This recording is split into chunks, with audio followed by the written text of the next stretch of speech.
YouTube, what's going on?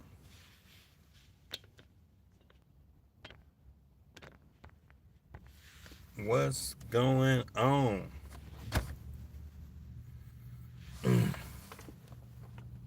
What's going on? Make a video for y'all. It's another video talking about investing. Okay? It's another video. It's not gonna be long. I'm just gonna, talk to y'all for a minute. I'm gonna try to not make it too long. But so the title of the video is talking about stop looking at stock prices. Okay?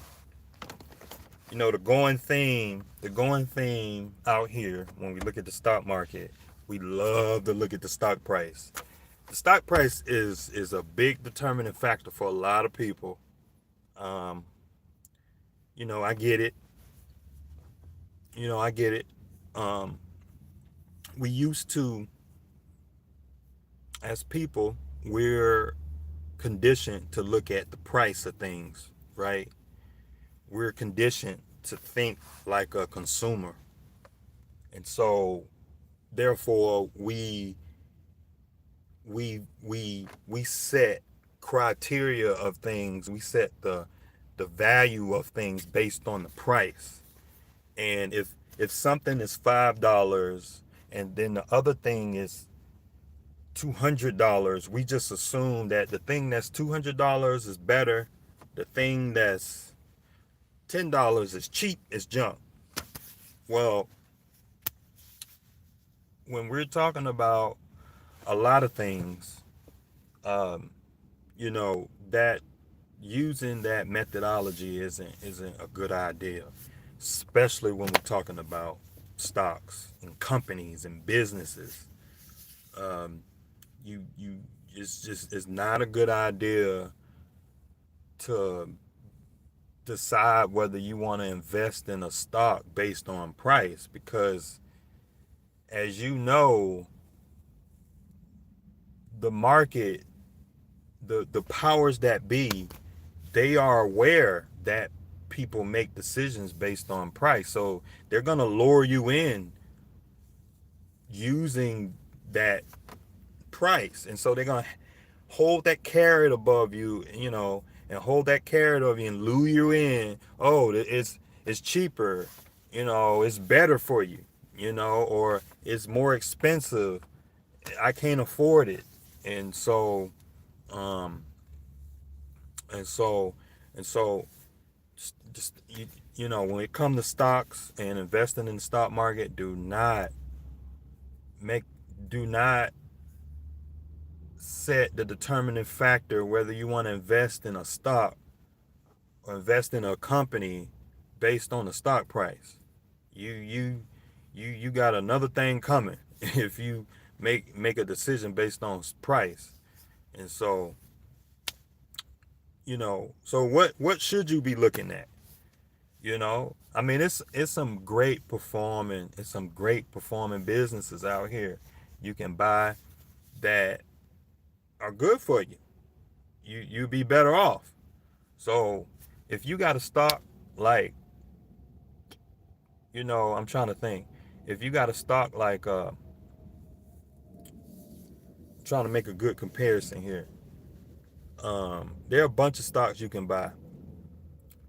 Oh, for example, Kimberly Clark, and you have, for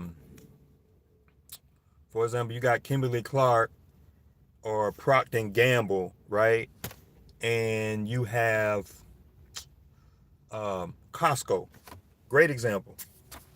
Okay, you got Costco and you have Procter and Gamble or Kimberly Clark. Okay, and so what's the difference between those? But if you look at Kimberly Clark's stock price is like, last time I checked, it was about I look at a bunch of stocks all the time. I might not have. I think Kimberly Clark is about $200 a share, 250 a share, something like that. You look at Costco. Costco is like 850, 840 a share, and you're like, man, that stock too expensive. Well, what are you basing that on? Like, why you say it's more? Because the dollar per share is more? The dollar per share is more? That's what you're saying? Okay, stock price is based on how many shares they have outstanding relative to their earnings.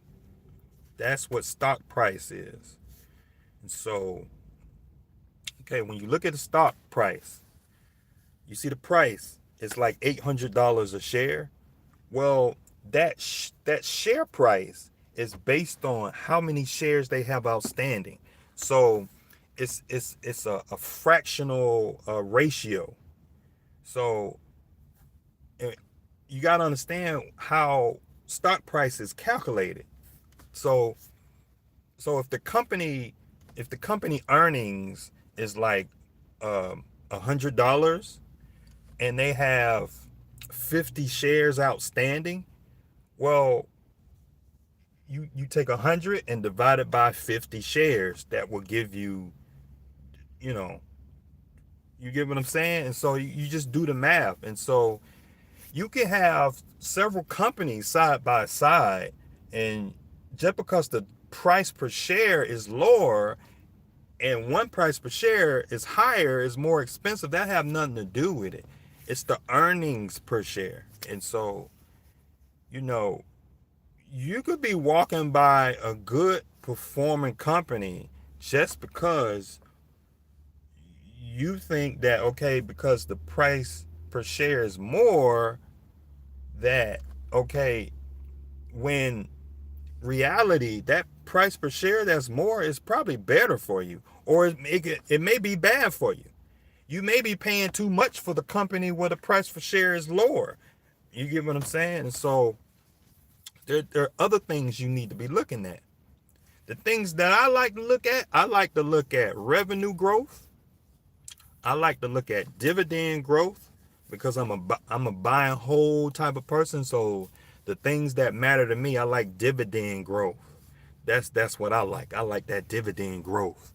I want to see I want to see quarter over quarter over quarter growth. So I want to see the growth going like that. And so I want to see, last quarter the dividend was $1.50. Next quarter I want to see $1.60, $1.70.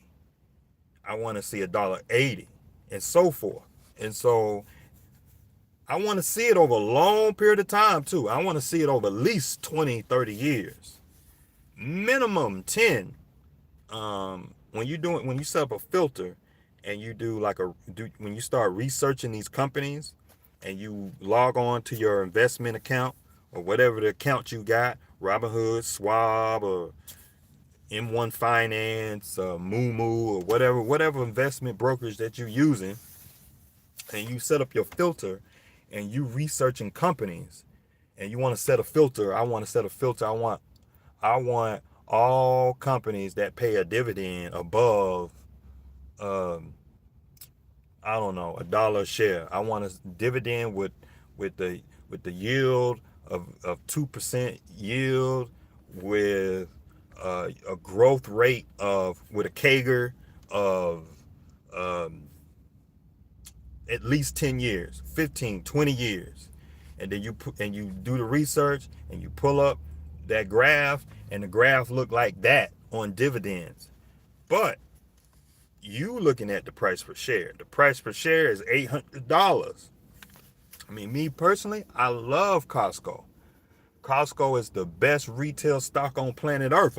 It's from my opinion. Um, Walmart, they okay. Target, I would say Target probably comes in second or third place behind Costco. But Costco is number one. They're very efficient. They grow their revenues consistently every year for the last 20 plus years. Their dividend growth rate has been growing consistently over so many years. Their management, the CEO is a wonderful businessman. I mean, but then we look at another company, the price per share is cheaper. And they diluted the shares. The shares are so diluted. They got a million, they got 2 billion shares outstanding, right? You know? And so, you know, you got to understand what makes up that share price. Is it because the shares, they got so many shares outstanding and it's a diluted?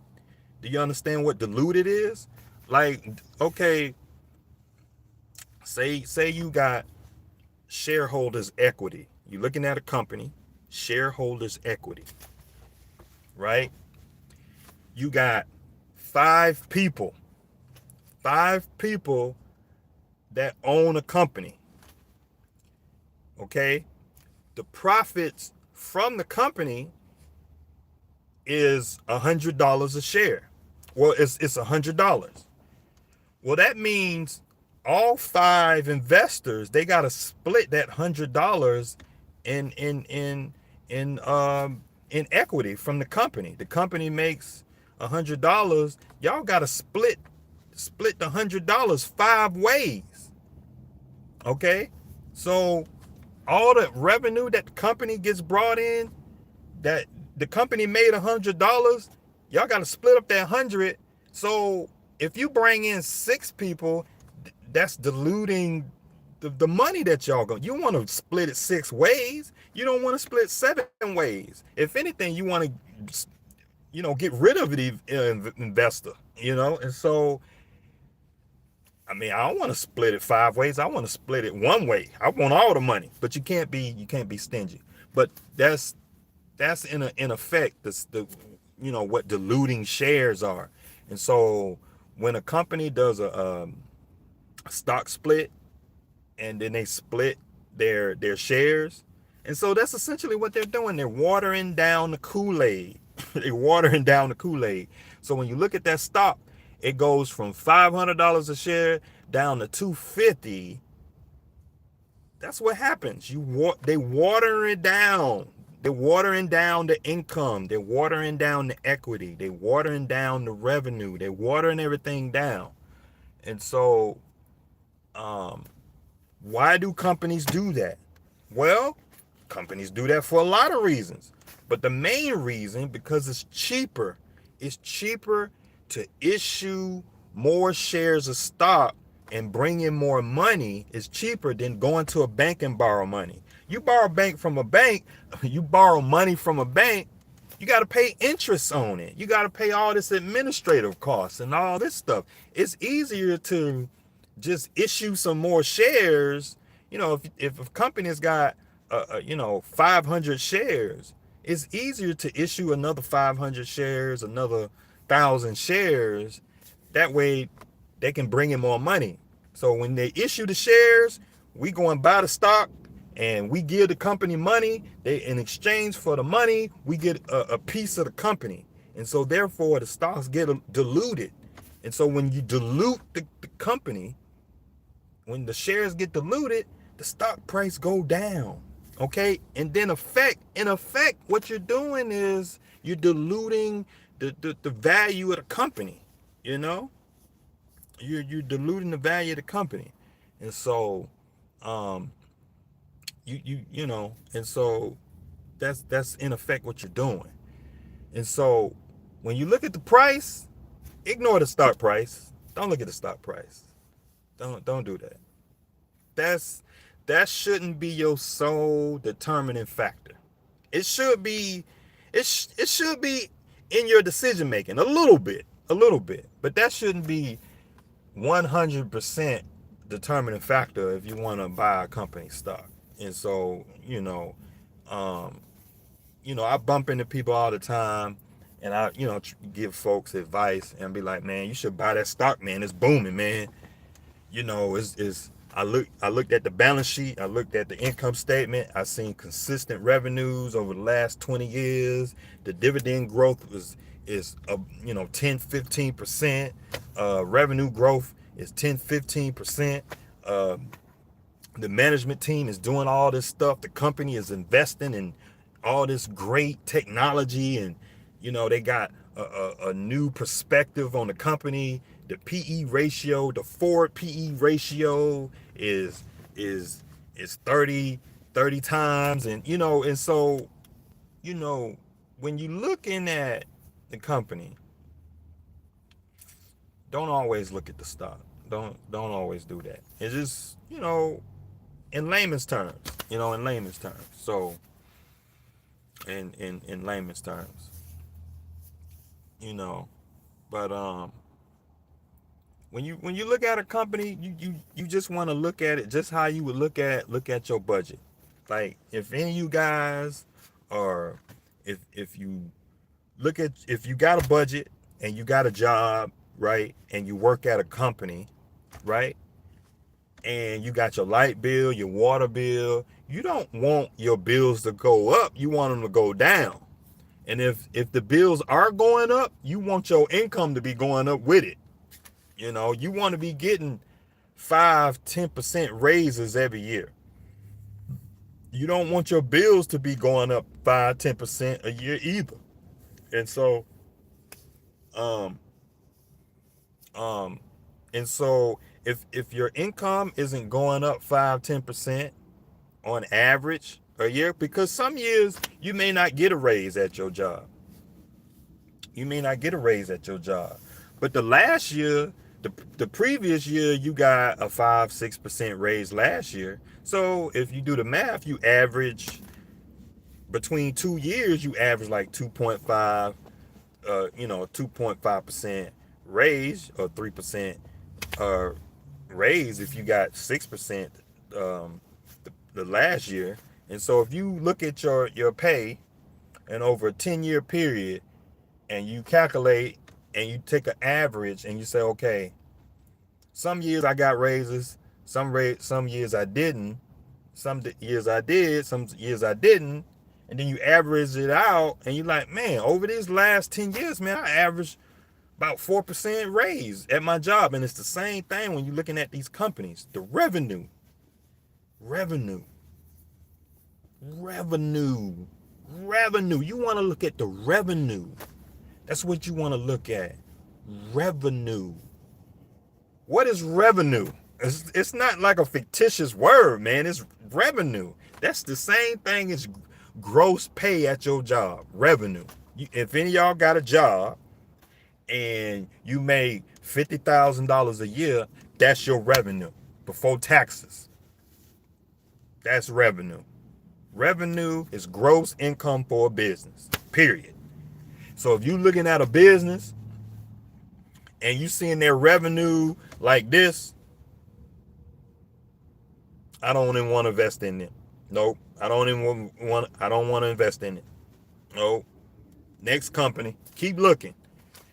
And usually when you go on your brokerage account, you usually can set a filter for revenue growth. I want to look at companies. You set the filter.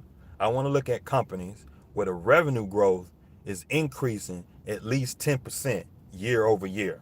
It usually be YOY, year over year, and it have like a percentage next to it. 10% year over year increase. It'll have one for dividends, revenue, some other things, CAGR,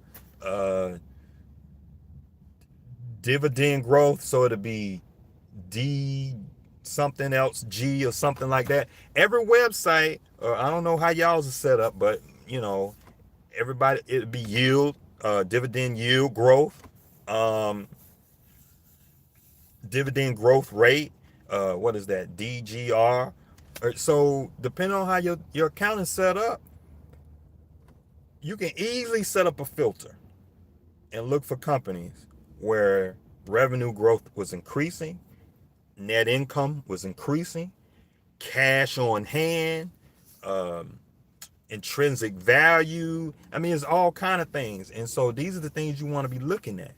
So if a company is going like this, when you graph and you're looking at the company's graph and you pull it up and it's got the price per share and it's got the name of the company up there and the graph looking like this, I don't want it.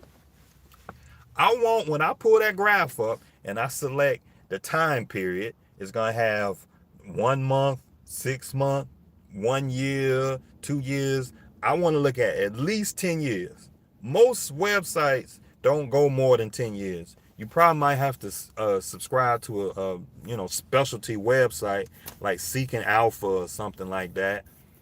Seeking Alpha is the only one I know of. There's just a handful of them out there, but Seeking Alpha is a good one. You can go 30, 40 years with Seeking Alpha, but you got to pay for it. But the point I'm trying to say, you want it to be going up. Like I said, you want to look at 3, 4 things. Revenue growth, dividend growth, cash. I want to see cash. When you look at the stock and you pull up their balance sheet, you can look at the balance sheet. I think it's a financials tab. I know on my account I have Charles Schwab. It'll be a financials tab. I look at financials and it had a balance sheet. I look at the balance sheet. I want to see cash. I want to see some cash. I don't want to see negative cash. I'm not investing in no company for the next 20, 30 years and y'all don't have no cash. Y'all crazy? No, not investing in a company ain't got cash. You need cash. Easy. Okay? I need to see cash growing. And if the cash isn't growing, okay, why the cash not growing?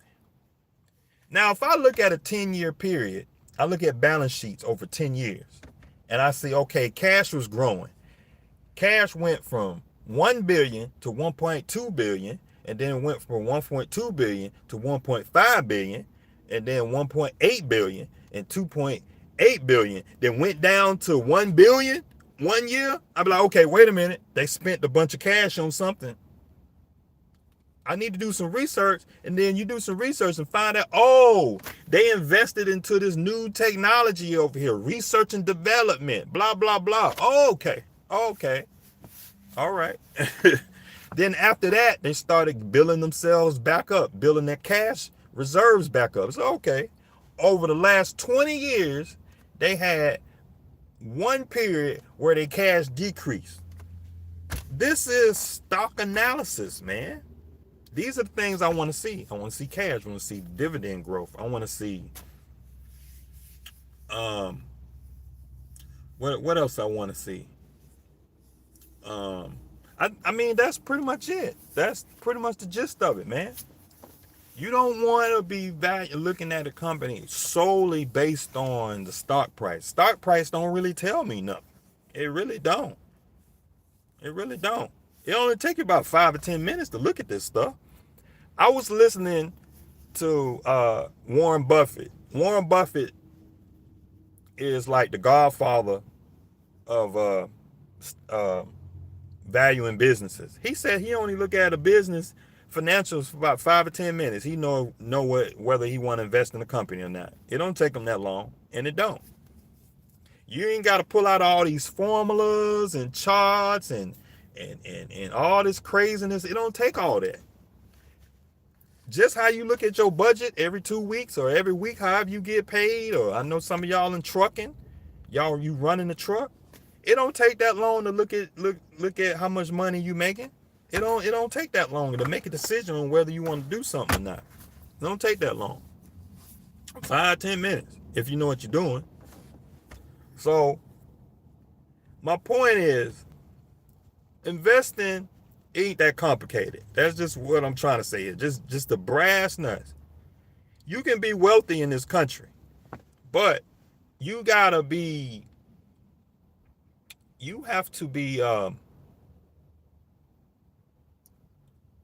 you got to be confident in what you're doing. Okay? You got to be confident in what you're doing. And when you confident in what you're doing, and you're looking at a business, and they have cash on hand. They got no debt. Okay. You know, you're looking at Costco. Costco debt to equity is like point 3 or something like that. That's the cash flow is ridiculous. That is ridiculous cash flow.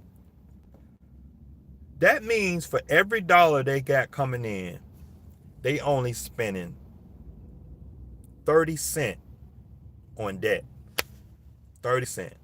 That means they got 70 cents in cash flow. Like that. That's just incredible. That's a great business. That's the definition of business. And I know some of y'all, when y'all run a truck, you running your truck, and you make $5,000 a week. Your truck paid off, trailer paid off, and all you got is expenses. The same thing applies here. Same thing applies here when you running your truck. The same way you run your truck, the same way when you look at a stock, that's where you want to look at it.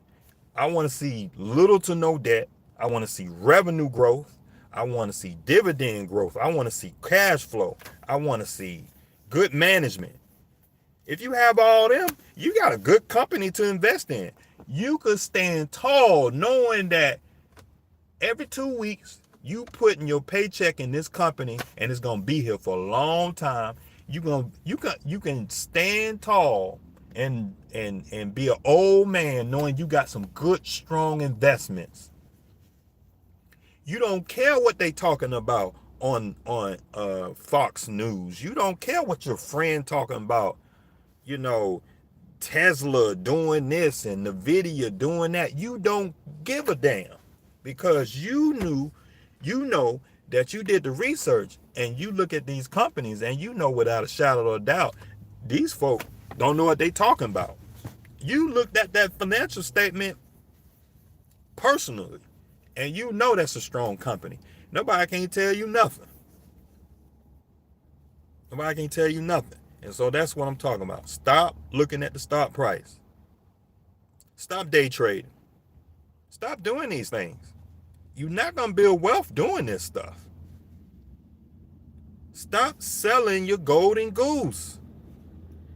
Stocks, buying a stock is like a golden goose. Okay, you buy, I want to own the chicken. I want to own the goose. She keep laying eggs, just laying eggs every month.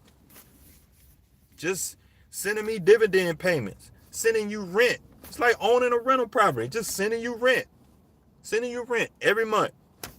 Just sending you rent. And so that's the concept here. You buying whole.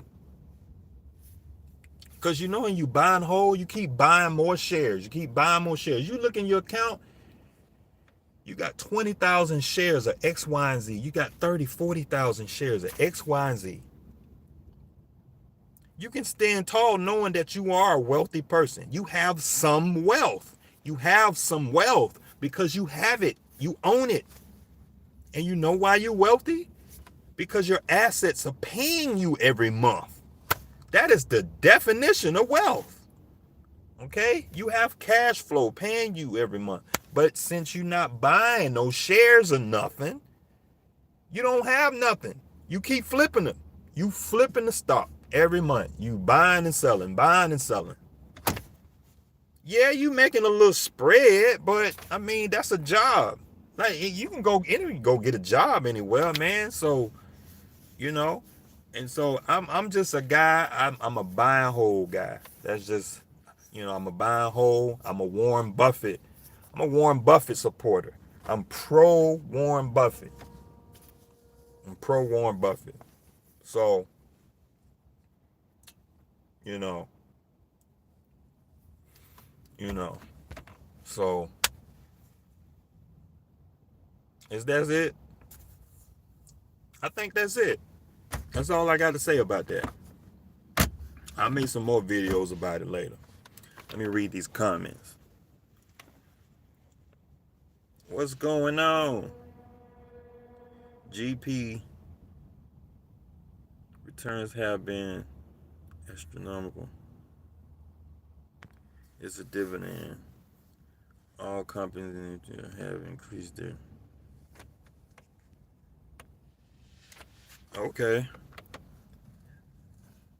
I never heard of that dividend fund. Um, I know. I know my favorite one right now is SCHD. That's my favorite fund. Um,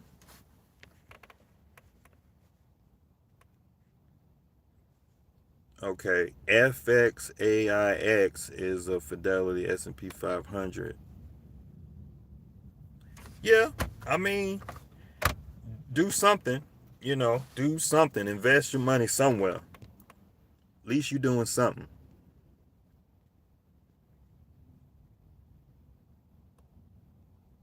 What that mouth do? I don't even know what that means.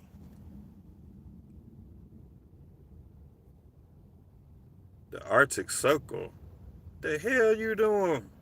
Wow. Just stopping by, hopefully spread positive energy. Appreciate you, man. I appreciate it. You way up there in the Arctic Circle, man. Wow. That's crazy. I appreciate you watching me. I really appreciate it. But anyway, nobody asked any questions. I appreciate y'all watching videos, man.